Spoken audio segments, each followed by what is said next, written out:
Hello everyone, स्वागत है आप सभी लोगों का आज के इस नए विश्लेषण में। आज हम बात करने वाले हैं 12th क्लास की इकोनॉमिक्स के संदर्भ में। 12th क्लास में इकोनॉमिक्स की दो पुस्तकें हैं, व्यष्टि अर्थशास्त्र और समष्टि अर्थशास्त्र। आज हम व्यष्टि अर्थशास्त्र के चैप्टर नंबर 1 के संदर्भ में बात करने वाले हैं। हालांकि ये हम सब जानते हैं कि एनसीईआरटी का अपने आप में काफी महत्व है, तो इसीलिए हम आज ये विश्लेषण शुरू कर रहे हैं आज से। तो सबसे पहले बिना किसी देरी के हम ये समझ लेते हैं कि इकोनॉमिक्स अर्थशास्त्र किसे कहा जाता है, अर्थशास्त्र का क्या अर्थ होता है। अर्थशास्त्र यानी कि अर्थ प्लस शास्त्र, धन का अध्ययन। इसमें धन का अध्ययन किया जाता है, यानी कि उन सभी क्रियाओं का अध्ययन अर्थशास्त्र के अंतर्गत किया जाता है जो धन से संबंधित होती है। यानी कि धन से संबंधित सभी क्रियाओं का अध्ययन अर्थशास्त्र के अंतर्गत किया जाता है। और एडम स्मिथ को अर्थशास्त्र के जनक माना जाता है, और क्योंकि एडम स्मिथ ने वैज्ञानिक एवं एक तार्किक तरीके से, तर्कसंगत तरीके से अपने विचार इकोनॉमिक्स के संदर्भ में प्रस्तुत किए। और एडम स्मिथ की एक मशहूर पुस्तक द वेल्थ ऑफ नेशन है, जिसका प्रकाशन 1776 में हुआ। ये काफी अपने आप में उनकी मशहूर पुस्तक है। तो अब हम बात करेंगे व्यष्टि अर्थशास्त्र, जो हमारा आज का टॉपिक भी है, व्यष्टि अर्थशास्त्र में चैप्टर नंबर 1। तो क्यों ना हम चैप्टर नंबर 1 को समझने से पहले व्यष्टि अर्थशास्त्र को समझें। तो सबसे पहले हम व्यष्टि अर्थशास्त्र को समझ लेते हैं कि ये व्यष्टि अर्थशास्त्र क्या है, किसे कहा जाता है। यानी कि व्यष्टि अर्थशास्त्र यानी कि माइक्रो इकोनॉमिक्स। माइक्रो इकोनॉमिक्स यानी कि माइक्रो अर्थात छोटा। व्यष्टि अर्थशास्त्र इसे सूक्ष्म या छोटा, यानी कि इसे सूक्ष्म अर्थशास्त्र भी कहा जाता है। अर्थात व्यष्टि अर्थशास्त्र के अंतर्गत आर्थिक गतिविधियों की छोटी छोटी इकाइयों का अध्ययन किया जाता है। यानी कि आर्थिक गतिविधियों को छोटे छोटे भागों में बांटा जाता है, उन सब का अध्ययन व्यष्टि अर्थशास्त्र के अंतर्गत किया जाता है। जैसे कि प्रति व्यक्ति आय, मजदूरी, बचत, कीमत, इन सब का अध्ययन व्यष्टि अर्थशास्त्र के अंतर्गत किया जाता है। तो इस तरह से हमने व्यष्टि अर्थशास्त्र को जान चुके हैं कि व्यष्टि अर्थशास्त्र किसे कहा जाता है। अब हम इसके अंतर्गत चैप्टर नंबर 1 को देखेंगे, जिसका नाम है अर्थशास्त्र का परिचय।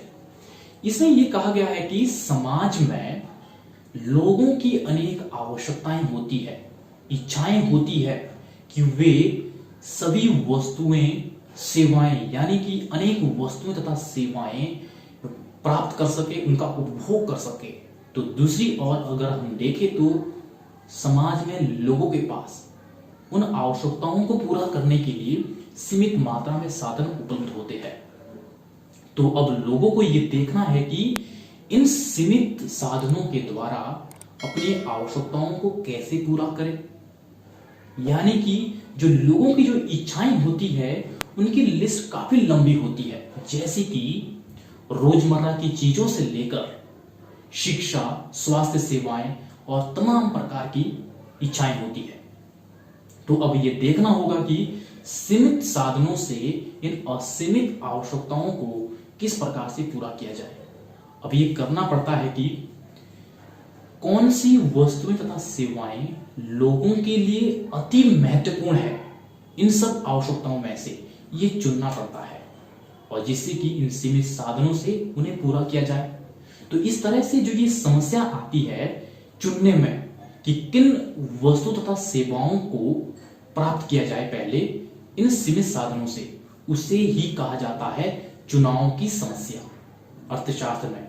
यानी कि चुनाव की समस्या या आर्थिक समस्या, ये हर समाज में इस तरह की समस्याएं होती है। ये चुनाव की समस्या क्यों उत्पन्न होती है? इसमें हमने दो पहलू देखे हैं। एक तो है लोगों की असीमित आवश्यकताएं होती है, अनेक इच्छाएं होती है प्राप्त करने की। तो दूसरी ओर लोगों के पास सीमित साधन होते हैं। इन दो कारणों से ही इस चुनाव की समस्या उत्पन्न होती है। तो ये भी हम जान चुके हैं कि चुनाव की समस्या किस तरह से उत्पन्न होती है और किन किन कारणों से उत्पन्न होती है। अगर हम दूसरी ओर ये देखें, लोगों की असीमित आवश्यकताएं हैं और सीमित साधन है। इसमें अगर किसी को एक वस्तु की अति महत्वपूर्ण आवश्यकता हो और उसकी मात्रा भी अधिक चाहिए होगी, तो उसको प्राप्त करने के लिए लोगों को यह करना पड़ेगा कि अन्य वस्तुओं को छोड़कर, यानी कि वन्य वस्तुओं तथा सेवाओं को छोड़कर उस वस्तु को प्राप्त करना पड़ेगा। यानी कि इन सीमित साधनों से अन्य वस्तुओं को छोड़ना पड़ेगा प्राप्त करने में, और उस वस्तु को प्राप्त करना पड़ेगा जो अति महत्वपूर्ण है। इसे ही कहा जाता है एक अतिरिक्त वस्तु की अवसर लागत। अर्थात एक वस्तु को प्राप्त करने के लिए अन्य वस्तुओं की मात्रा को छोड़ना, यानी कि अन्य वस्तुओं को छोड़ना, उस वस्तु की अवसर लागत कहा जाता है। यानी कि उस वस्तु की अतिरिक्त मात्रा को प्राप्त करने के लिए अवसर लागत कहा जाता है। इसी तरह से असीमित आवश्यकताएं और सीमित साधनों के कारण केंद्रीय समस्याएं भी उत्पन्न होती है। इसे अर्थव्यवस्था की केंद्रीय समस्याएं कहा जाता है। ये समस्याएं प्रत्येक अर्थव्यवस्था में उत्पन्न होती है, चाहे अर्थव्यवस्था पूंजीवादी अर्थव्यवस्था हो, समाजवादी अर्थव्यवस्था हो या मिश्रित अर्थव्यवस्था हो। चाहे अर्थव्यवस्था विकसित हो या विकासशील हो, चाहे अल्प विकसित हो, प्रत्येक अर्थव्यवस्था में ये समस्याएं उत्पन्न होती है। और ये समस्याएं क्यों उत्पन्न होती है? क्योंकि लोगों की अनेक आवश्यकताएं होती है। आवश्यकताएं यानी कि वस्तुओं एवं सेवाओं की अनेक आवश्यकताएं होती है, और इसको प्राप्त करने के लिए सीमित मात्रा में साधन उपलब्ध होते हैं। इन साधनों में भूमि, श्रम, पूंजी और तकनीक, उद्योग आदि ये सीमित मात्रा में साधन उपलब्ध होते हैं। इन्हीं कारणों से ये समस्याएं उत्पन्न होती है। ये जाहिर सी बात है कि सीमित साधनों से सीमित आवश्यकता ही पूरी होगी, यानी कि सीमित वस्तुओं एवं सेवाओं की पूर्ति होगी। इन कारणों से जो समस्याएं उत्पन्न होती है वे समस्याएं ही केंद्रीय समस्याएं कहलाती है। ये समस्याएं कौन कौन सी समस्याएं हैं, एक एक करके जान लेते हैं कौन कौन सी समस्याएं उत्पन्न होती है। सबसे पहले, किन वस्तुओं एवं सेवाओं का उत्पादन किया जाए और कितनी मात्रा में किया जाए।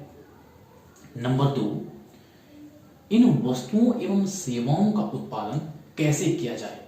नंबर 3, इन वस्तुओं एवं सेवाओं का उत्पादन किसके लिए किया जाए। ये 3 समस्याएं हैं। अब हम एक एक करके इसको समझने की कोशिश करेंगे कि किस प्रकार से उत्पन्न होती है। सबसे पहले, किन वस्तुओं एवं सेवाओं का उत्पादन किया जाए और कितनी मात्रा में किया जाए। अर्थात जो लोगों की असीमित आवश्यकताएं हैं, उन आवश्यकताओं में भोजन, आवास, वस्त्र, शिक्षा में उच्च शिक्षा, बुनियादी शिक्षा, अस्पताल, सड़क, पुल आदि तमाम प्रकार की आवश्यकताएं हैं। और दूसरी ओर सीमित मात्रा में साधन उपलब्ध है इसको प्राप्त करने के लिए। अब ये देखना होगा कि इन सीमित साधनों से किन किन वस्तुओं का उत्पादन किया जाए, यानी कि किन किन वस्तुओं एवं सेवाओं का उत्पादन किया जाए और कितनी मात्रा में करना है। तो इस तरह की जो समस्याएं है ये केंद्रीय समस्या है। जो नंबर 2 है, इन वस्तुओं एवं सेवाओं का उत्पादन कैसे किया जाए, यानी कि जिन वस्तुओं एवं सेवाओं का उत्पादन करना है इनका उत्पादन कैसे करना है और किस विधि से करना है। अर्थात जिन वस्तुओं एवं सेवाओं का उत्पादन करना है उनका उत्पादन अधिक श्रम शक्ति के प्रयोग के द्वारा करना है या तकनीक के माध्यम से करना है। तकनीक में भी कौन सी तकनीक का प्रयोग करना है जिससे कि लागत भी अधिक ना आए और कीमत भी प्रभावित ना हो, इस तरह की समस्या भी केंद्रीय समस्या है। अब तीसरी और आखिरी समस्या है इन वस्तुओं एवं सेवाओं का उत्पादन, अर्थात जो वस्तुओं एवं सेवाओं का उत्पादन हुआ है, अब इसका वितरण लोगों के बीच करना है, वो वितरण किस प्रकार से किया जाए। ये जाहिर सी बात थी कि इन सीमित साधनों से सीमित वस्तुओं एवं सेवाओं का ही उत्पादन होगा। अब इन सीमित वस्तुओं एवं सेवाओं का उत्पादन हुआ है, अब इसका वितरण लोगों के बीच इस प्रकार से करना है ताकि कोई भी व्यक्ति मूलभूत सुविधाओं से वंचित ना हो। तो इस तरह से ये बहुत बड़ी समस्या है। तो इस तरह से हमने इन तीनों समस्याओं को जाना जो कि अर्थव्यवस्था की केंद्रीय समस्या है। अब है बाजार अर्थव्यवस्था। बाजार अर्थव्यवस्था में सभी आर्थिक क्रियाकलापों का निर्धारण बाजार की स्थितियों के अनुसार होता है। वो कैसे होता है? बाजार में प्रत्येक वस्तु की एक अपनी कीमत होती है और इसी कीमत के आधार पर क्रेता व विक्रेताओं के बीच सहमति बनती है और इसी कीमत के आधार पर क्रय विक्रय किया जाता है। यदि क्रेता द्वारा किसी वस्तु की अधिक मात्रा में मांग की जाती है या बाजार में किसी वस्तु की अधिक मांग की जाती है तो इससे उस वस्तु की कीमत में वृद्धि होती है और इससे कहीं ना कहीं उस वस्तु को उत्पादन करने वाले उत्पादक वर्ग को संकेत मिलता है कि उस वस्तु की बाजार में अधिक मांग है, जिससे कि उत्पादक वर्ग उत्पादन करने के लिए प्रेरित होता है, जिससे उत्पादक वर्ग और अधिक उत्पादन करता है। और इस तरह से बाजार अर्थव्यवस्था में प्रत्येक आर्थिक गतिविधियां बाजार की स्थितियों के अनुसार ही निर्धारित होती है। अब हम देखेंगे आगे कि सकारात्मक अर्थशास्त्र और आदर्शक अर्थशास्त्र किसे कहा जाता है। हालांकि ये दोनों सकारात्मक अर्थशास्त्र और आदर्शक अर्थशास्त्र विश्लेषण के आधार है, जिसमें हम सबसे पहले देख लेते हैं कि सकारात्मक अर्थशास्त्र क्या है। सकारात्मक अर्थशास्त्र में इसमें यह देखा जाता है कि जो अर्थव्यवस्था में आर्थिक क्रियाएं हैं वे किस प्रकार से कार्य कर रही है, यानी कि अर्थव्यवस्था में क्या हो रहा है, इस सब का विश्लेषण सकारात्मक अर्थशास्त्र के अंतर्गत किया जाता है। अब है आदर्शक अर्थशास्त्र। आदर्शक अर्थशास्त्र में यह देखा जाता है कि जो अर्थव्यवस्था में आर्थिक क्रियाएं हुई है, क्या वे आर्थिक क्रियाएं अर्थव्यवस्था के अनुकूल है या नहीं। यदि नहीं है तो आगे क्या संभावनाएं हो सकती है, क्या होना चाहिए, ये सब विश्लेषण आदर्शक अर्थशास्त्र के अंतर्गत किया जाता है। और इसी तरह से ये चैप्टर खत्म होता है और मैं उम्मीद करता हूं कि इस चैप्टर की सारी चीजें कवर हो चुकी होगी और मैं आपकी प्रतिक्रियाओं का इंतजार करूंगा। धन्यवाद।